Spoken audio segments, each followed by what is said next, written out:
ठीक है। सबसे पहले संविधान क्या है? संविधान क्या होता है? संविधान सबसे पहले तो संविधान एक दस्तावेज होता है ना भाई? एक दस्तावेज होता है, ये एक पेपर मतलब कुछ बुक टाइप कुछ लिखित होता है ना? और इसमें क्या होता है? पूरी व्यवस्था, मतलब कि राज्य का कार्य संचालन कैसे होगा, कैसे होगा, राज्य का संचालन कैसे होगा।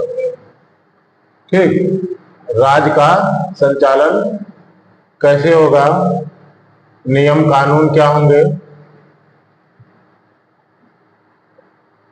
क्या होंगे, मतलब पूरी व्यवस्था का संचालन कैसे होगा, पूरी व्यवस्था का संचालन, यही तो होता है ना संविधान। संविधान यही होता है, बस इसके दो कैटेगरी होती है, कुछ लिखित संविधान है, कुछ विकसित संविधान है। ठीक, अब कोई संविधान अगर लिखित है तो क्या होगा?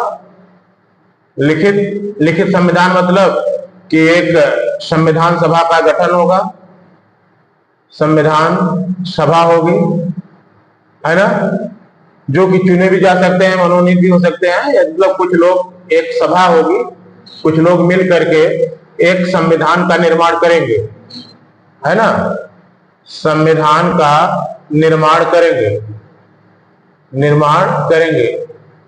जिसमें विद्वान लोग होंगे, जानकार लोग होंगे, ये सभी मिलकर के एक संविधान का निर्माण करेंगे। मतलब कि एक सभा द्वारा लिखा जाएगा, सभा द्वारा लिखा जाएगा।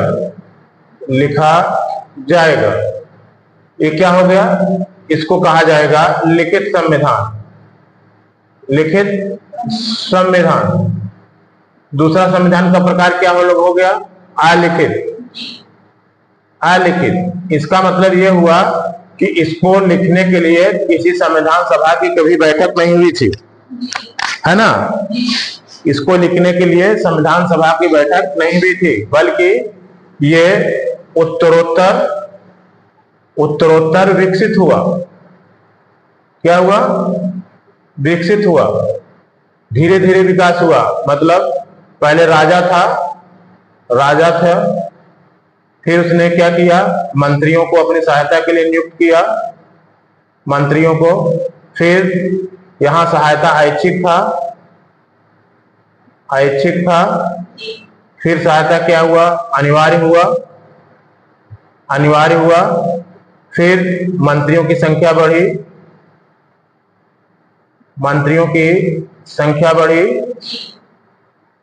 अब क्या हुआ? मंत्रियों जो राजा के द्वारा नियुक्त थे, अब चुनकर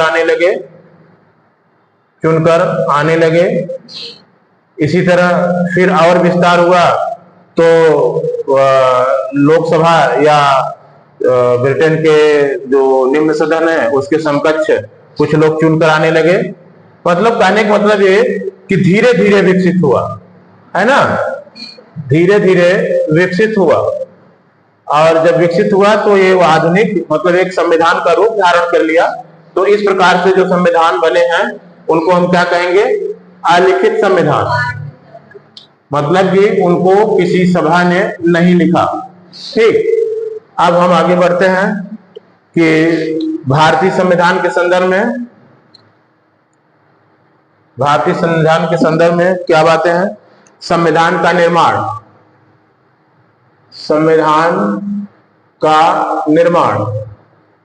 निर्माण कैसे हुआ? कुछ खास बातें जो हैं। भारतीय संविधान विश्व का सबसे विशाल और लिखित संविधान है। ये तो आपको पता ही है कि सबसे विशाल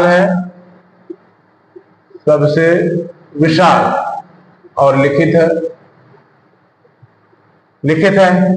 ठीक, और भारतीय जनता द्वारा चुने हुए प्रतिनिधियों द्वारा, अप्रत्यक्ष चुने हुए प्रतिनिधियों द्वारा लिखा गया है। ठीक है, और इसका निर्माण कितने दिन हुआ? 2 वर्ष 11 माह 18 दिन। ठीक, 2 वर्ष 11 माह 18 दिन में निर्माण हुआ। ये दूसरी बात हो गई। और क्या खास बात है इसमें? विशालता कितनी है? 395 अनुच्छेद है, ठीक है, और 22 भाग हैं। मूल संविधान में 8 अनुसूचियां थी, वर्तमान में कितनी अनुसूचियां हैं? 12 अनुसूचियां हैं, ठीक। और अनुसूचियां हैं। रही बात ये अनुच्छेद की संख्या, तो गणना की दृष्टि से अनुच्छेद की संख्या बढ़ती रहती है, लेकिन जो मूल उनका क्रमांक है वो 395 ही है, क्योंकि जो भी नए अनुच्छेद बने हैं वो किसी न किसी आर्टिकल के खंड के रूप में शामिल किए गए हैं, अर्थात संख्या अब भी 395 ही है। इसी तरह भाग की संख्या अब भी 22 है। कुछ भाग नए बने हैं, जैसे भाग 4 का बना है, ठीक है। तो ऐसे जो भाग बने हैं तो वो क ख के रूप में शामिल किए गए हैं।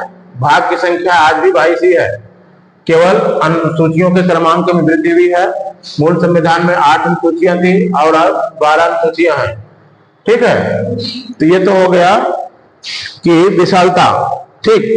संविधान निर्माण भारतीय जनता द्वारा चुने गए प्रतिनिधियों की संविधान सभा द्वारा किया गया था। अब संविधान सभा ने संविधान का निर्माण किया।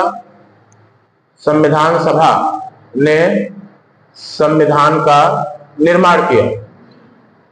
निर्माण किया, लेकिन चुना किसने था?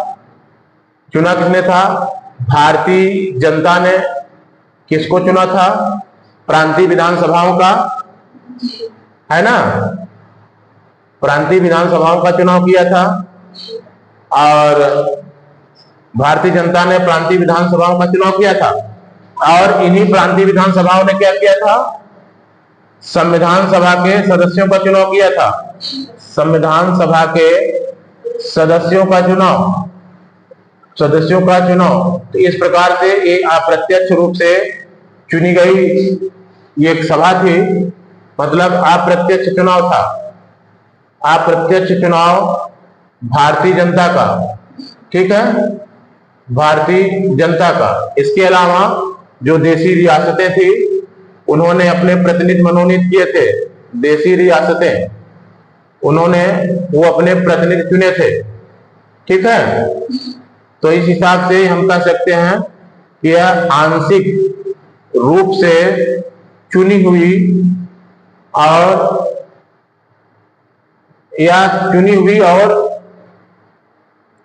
क्या मतलब, यह संविधान सभा चुनी हुई और आंशिक रूप से मनोनीत सदस्यों की संस्था थी, ठीक है। मतलब ज्यादा सदस्य चुने हुए थे, कुछ सदस्य मनोनीत थे। तो आंशिक रूप से मनोनीत सदस्यों के द्वारा बनी हुई ये संस्था थी, ठीक है। फिर इसके बाद इसमें कितने सदस्य थे?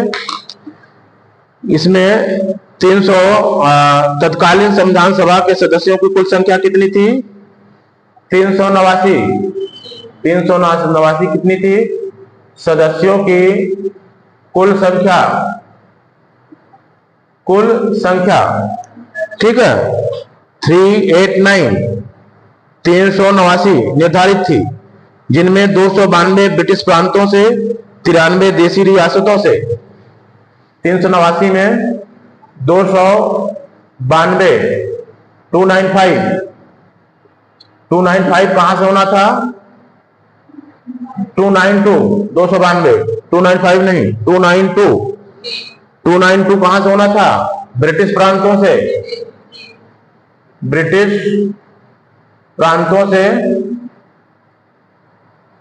से। और 4 कहां से होना था? कमिश्नरी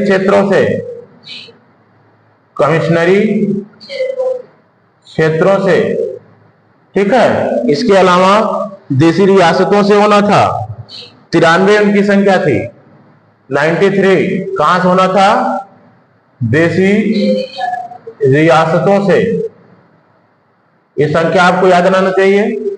टोटल 389, 389, 292 ब्रिटिश भारत प्रांतों से, 4 ब्रिटिश कमिश्नरी क्षेत्रों से, 93 देशी रियासतों से।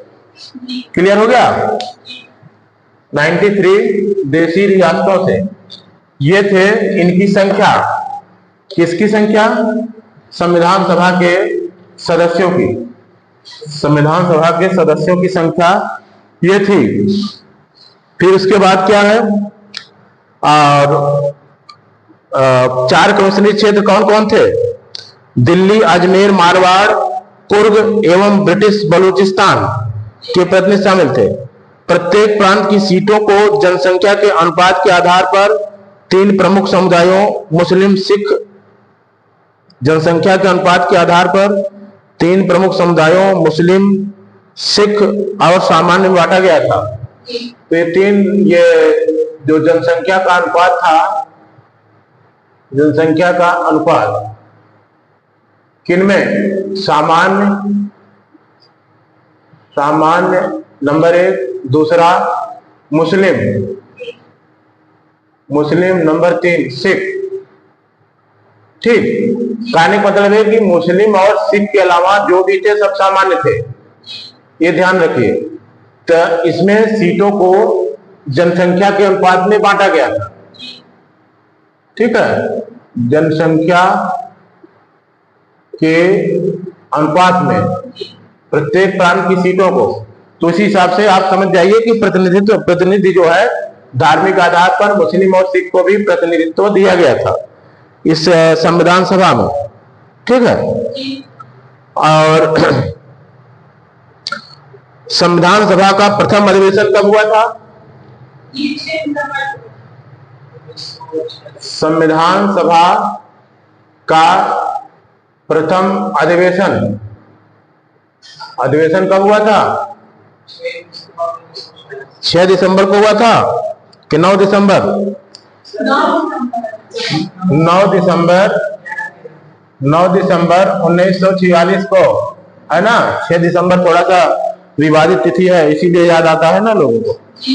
अरे वो बाबरी मस्जिद और उसमें, है ना, तो और इसलिए तो 9 दिसंबर को, ठीक है, पहली बैठक हुई थी। और उसी समय किसको चुना गया था? डॉक्टर सच्चिदानंद सिन्हा को। ये क्या चुने गए थे? हाँ, सिन्हा अस्थायी अध्यक्ष। फिर 11 को हुआ था, 11 को बैठक हुई थी। फिर राजेंद्र प्रसाद को क्या चुना गया? डॉक्टर राजेंद्र प्रसाद को अस्थायी अध्यक्ष चुना गया। स्थायी अध्यक्ष चुना गया। ठीक है, तो ये है प्रथम अधिवेशन, इसमें अस्थायी तौर पर चुना गया था। मुस्लिम लीग ने संविधान सभा की पहली बैठक का बहिष्कार किया था। ये याद रखिए कि मुस्लिम लीग ने पहली बैठक का बहिष्कार किया था संविधान सभा की। ठीक है, मुस्लिम लीग ने बहिष्कार किया था। फिर इसके बाद पंडित जवाहरलाल नेहरू ने 11 दिसंबर 1946 को डॉक्टर राजेंद्र प्रसाद को संविधान सभा का अस्थायी अध्यक्ष चुन लिया गया था। ये आपको पता ही है। एससी मुखर्जी को उप सभापति नियुक्त किया गया था। किसको? एससी मुखर्जी।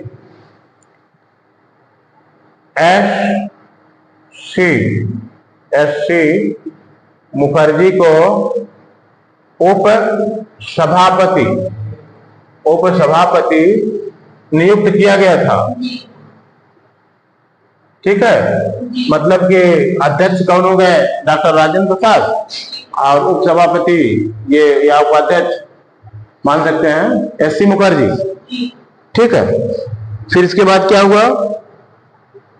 पंडित जवाहरलाल नेहरू ने संविधान सभा के समक्ष उद्देश्य प्रस्ताव, क्या उद्देश्य प्रस्ताव 13 दिसंबर 1946 को प्रस्तुत किया।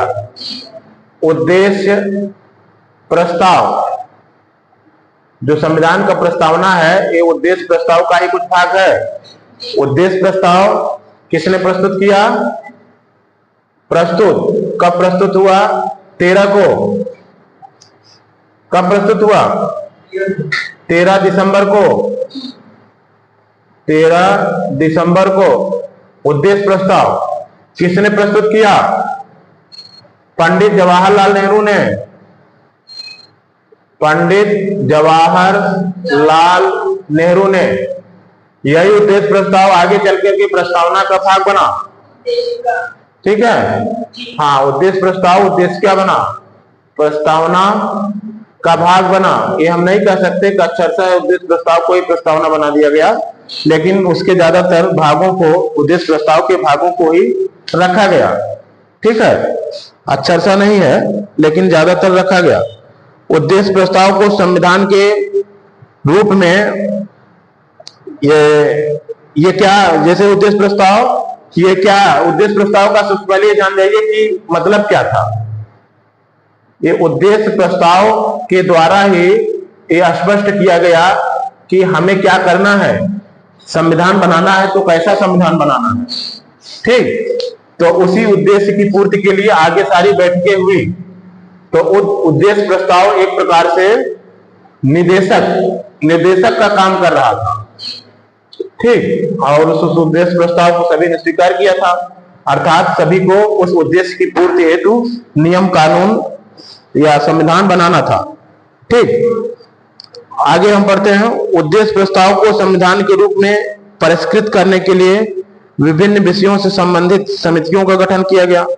निश्चित है कि जब उद्देश्य प्रस्ताव को जो भी होगा, उद्देश्य प्रस्ताव पर जब हमें आगे काम करना है तो समितियों का गठन करना ही होगा। ठीक है, समितियों का गठन, क्योंकि अच्छा, समितियां क्या होती हैं? जी, समितियां आपके लोकसभा में भी पाई जाती हैं, है ना, मंत्रिमंडल में भी पाई जाती हैं।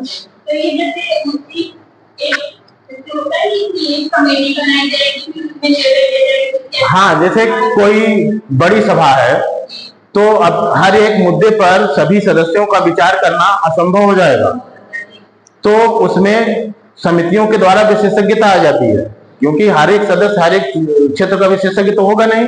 तो जो सदस्य जिस क्षेत्र का विशेषज्ञ होगा या जानकार होगा, उस क्षेत्र से संबंधित किसी भी मुद्दे पर सलाह देने के लिए समितियों का गठन किया जाता है। तो वो समितियां अपनी सलाह देती हैं, तो फिर पूरे सभा में उस समिति की रिपोर्ट पर विचार होती है।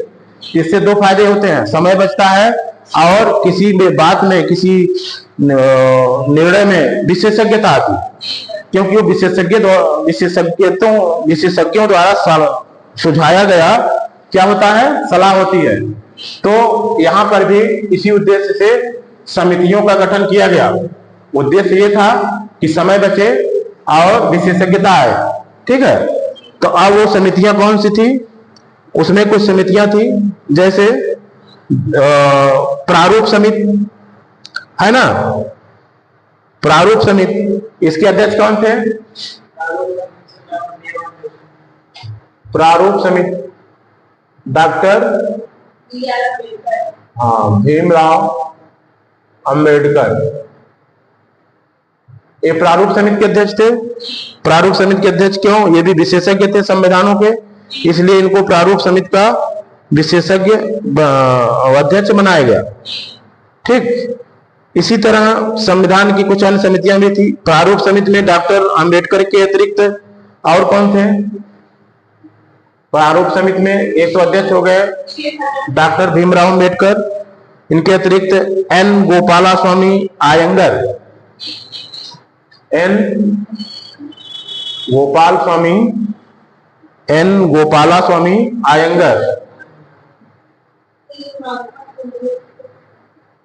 आयंगर, एक सदस्य हो गए।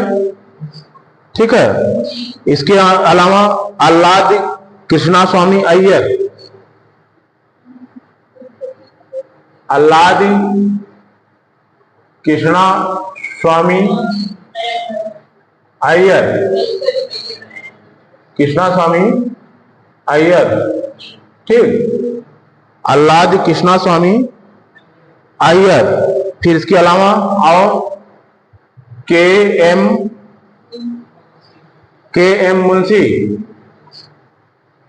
के एम मुंशी, के एम मुंशी। और इसके अलावा कौन थे?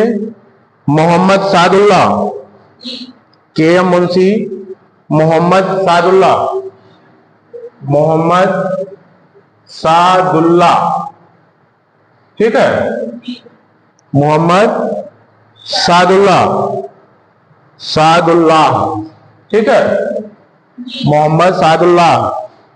फिर इसके बाद थे डीपी खेतान। कौन? डीपी खेतान। डीपी खेतान के साथ खास बात यह है कि 1948 में इनकी मृत्यु के पश्चात टीटी कृष्णाचारी नियुक्त हुए। कौन? टीटी कृष्णाचारी। 1948 में इनकी मृत्यु हो गई, ठीक है, मृत्यु। इसके पश्चात टी कृष्णाचारी, मतलब काव्य कह सकते हो, के एम मुंशी की जगह बाद ये टीटी कृष्णाचारी का नाम लिख सकते हो, डीपी खेतान दोनों का नाम, ठीक, लेकिन ये दोनों साथ तो रहे नहीं, तो टीटी कृष्णाचारी, ठीक है। फिर N Madhavrao, N Madhavrao, N Madhavrao, इनके साथ भी बीएल मित्र के स्थान पर ये नियुक्त हुए। ये किसके स्थान पर नियुक्त हुए थे? बीएल मित्र, मतलब कि ये शुरू में भी नहीं थे, ठीक है, तो ये बीएल मित्र के बाद नियुक्त हुए थे, ठीक। इसी तरह कुछ अन्य समितियां भी थी, संविधान की अन्य समितियां भी थी, उनके अध्यक्षों का नाम देख लेते हैं। अन्य समितियां, ठीक, तो संविधान प्रारूप समिति में कितने लोग हो गए?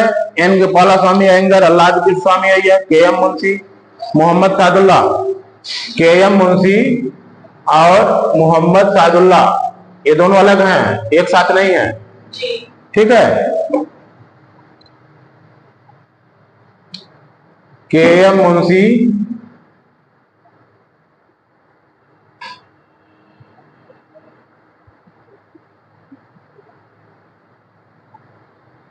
सादुल्ला, ठीक, अल्लाद कृष्ण अय्यर, के एम मुंशी, मोहम्मद सादुल्ला, डीपी खेतान, उनके बाद उनकी मृत्यु के बाद टीटी कृष्णाचारी, एन माधवराव, ये बीएल मित्र के स्थान पर। इसके बाद संविधान की कुछ अन्य समितियां हैं। अन्य समितियों में भी कुछ महत्वपूर्ण है, जैसे प्रारूप समिति, इनके अध्यक्ष डॉक्टर भीमराव अम्बेडकर थे, ही आपको पता ही है। और इसके बाद और अगले सदस्य थे कार्य संचालन समिति, प्रारूप के हो गए डॉक्टर भीमराव अंबेडकर। इसके बाद और कौन है? कार्य संचालन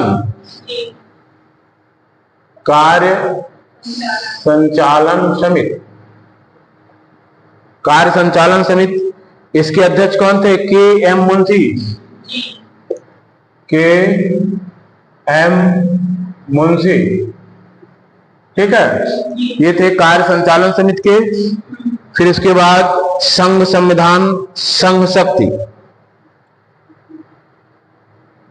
संघ संविधान समिति और संघ शक्ति समिति, इन दोनों के, इनके कौन कौन थे? जवाहरलाल नेहरू, जवाहरलाल नेहरू, ठीक है, जवाहरलाल नेहरू। फिर इसके बाद थे मूल अधिकार अल्पसंख्यक प्रांतीय संविधान, मूल अधिकार समिति, और मूल अधिकार समिति के बाद अल्पसंख्यक समिति,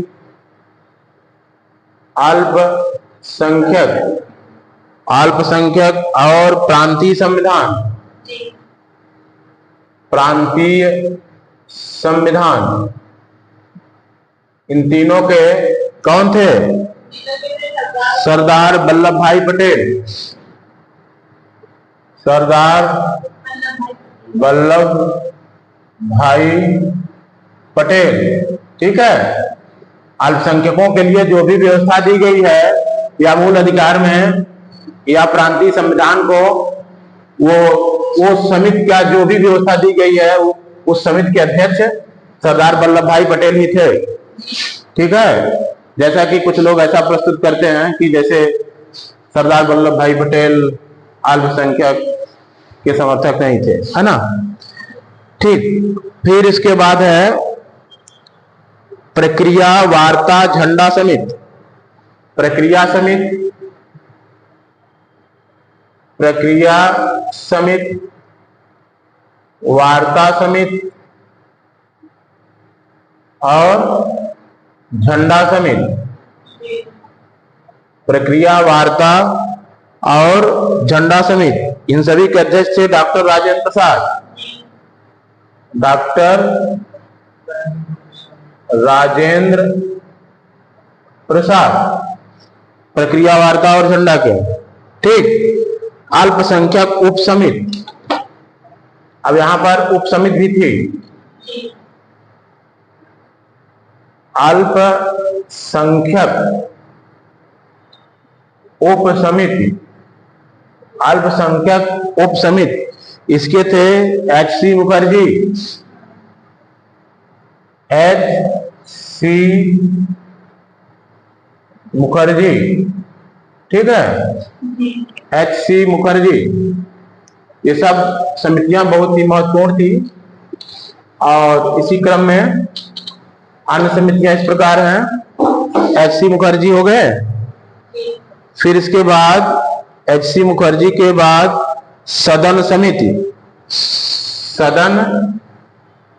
सदन समिति, सदन समिति के अध्यक्ष थे पट्टाभी सीतारमैया, पट्टाभी सीतारमैया, पट्टाभी सीतारमैया। ठीक। पट्टाभी सीतारमैया। वित्त एवं स्टाफ, वित्त एवं स्टाफ, वित्त स्टाफ, इनके अध्यक्ष थे A.N. सिन्हा, A.N. सिन्हा। ठीक है। ये इनके अध्यक्ष थे। ठीक। इसके बाद हम आगे थोड़ा सा और देख लेते हैं संविधान के बारे में कुछ और सामान्य जानकारी।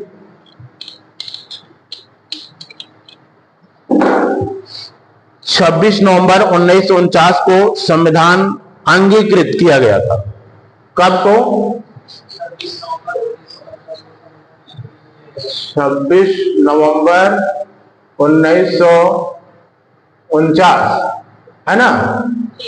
इसी दिन अंगीकृत, अधिनियमित और आत्मार्पित किया गया था।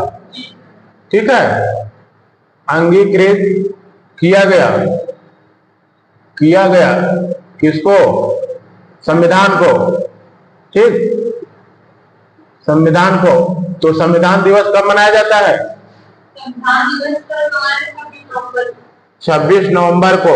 इसीलिए, ठीक, 26 नवंबर को इसीलिए संविधान दिवस मनाया जाता है।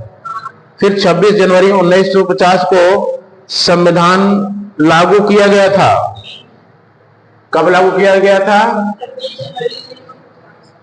26 जनवरी 1950 को संविधान लागू किया गया। अच्छा ये बताओ 26 जनवरी 1950 को ही क्यों चुना गया? कब? 26 जनवरी 1950 को क्यों डेट चुना गया? तो 1930, 26 जनवरी 1930 को ही क्या किया गया था? भारत में स्वाधीनता दिवस के रूप में मनाया गया था। ठीक है, 26 जनवरी 1930, क्योंकि 26 जनवरी 1930 को क्या हुआ था? हाँ, भारत की स्वाधीनता दिवस के रूप में मनाया गया था। स्वतंत्रता संघर्ष के दौरान ये घटना घट चुकी थी। 26 जनवरी 1930 को स्वाधीनता दिवस मनाया जा चुका था, जब स्वतंत्रता संघर्ष चल रहे थे उन दिनों, इसलिए इसी तिथि को चुना गया। ठीक है, इसीलिए 26 जनवरी 1950 को प्रथम गणतंत्र दिवस मनाया गया। 26 जनवरी एक यादगार तिथि बन जाए, हमेशा इसकी डेट को याद किया जाए, इसीलिए 26 जनवरी 1950 को क्या मनाया गया? गणतंत्र दिवस, है ना। और इस दिन लागू किया गया, तो ये तिथि क्या हो गई? अमर हो गई भारतीय संविधान, भारत के लिए। ठीक है, डॉक्टर भीमराव अंबेडकर को भारतीय संविधान के जनक कहा जाता है, जनक के रूप में जाना जाता है। संविधान सभा की अंतिम बैठक कब हुई थी? अंतिम बैठक हुई 24 जनवरी। अच्छा, डॉक्टर भीमराव अंबेडकर को संविधान का जनक या निर्माता क्यों कहा जाता है? डॉक्टर भीमराव अंबेडकर, भाई इतने सारे सदस्य थे, सभी ने मिलकर लिखा था ना। अंबेडकर को संविधान का जनक इसलिए कहा जाता है क्योंकि डॉक्टर भीमराव अंबेडकर प्रारूप समिति के अध्यक्ष थे, और ये ढेर सारे संविधानों के ज्ञाता थे, और ये प्रारूप समिति में क्या रखना है वो सुझाते थे और उसको प्रस्तुत करते थे, और संविधान सभा उस पर विचार करती थी और उसको पास करती थी। तो कहने का मतलब है कि जो विचार रखे, जो शुरुआत करी, तो वो जो अध्ययन किया है, जो विशेषज्ञ वही करेगा। इसीलिए उनको संविधान का जनक कहा जाता है, क्योंकि इनका योगदान सर्वाधिक था। ठीक है, सर्वाधिक योगदान के नाते संविधान का जनक डॉक्टर अंबेडकर जी को स्वीकार किया जाता है। ठीक है, तो संविधान सभा की अंतिम बैठक कब हुई थी? 24 जनवरी। हाँ, 24 जनवरी 1950 को संविधान सभा की अंतिम बैठक हुई। संविधान सभा की अंतिम बैठक। क्या इन लोगों की पुनः फिर बैठक कभी नहीं हुई? अरे इसके बाद यही जो संविधान सभा थी क्या हो गई? लागू हो गई। संविधान सभा अंतरिम संसद बन गई। अंतरिम संसद, ये संसद के रूप में कब तक काम करती रही? 1952 तक, जब प्रथम चुनाव हुए तब तक काम करती रही। ठीक है, और संविधान निर्माण के दौरान भी ये सभा तो थी ही, लेकिन प्रशासन के कार्यों के लिए संसद का भी काम करती थी। संसद का भी काम करती थी इसके पहले भी, यानी कि 24 जनवरी के पहले भी। ठीक है, तो 24 जनवरी को क्या हुआ? इसी दिन संविधान सभा द्वारा डॉक्टर राजेंद्र प्रसाद को भारत का प्रथम राष्ट्रपति चुना गया। इसी 24 जनवरी को डॉक्टर राजेंद्र प्रसाद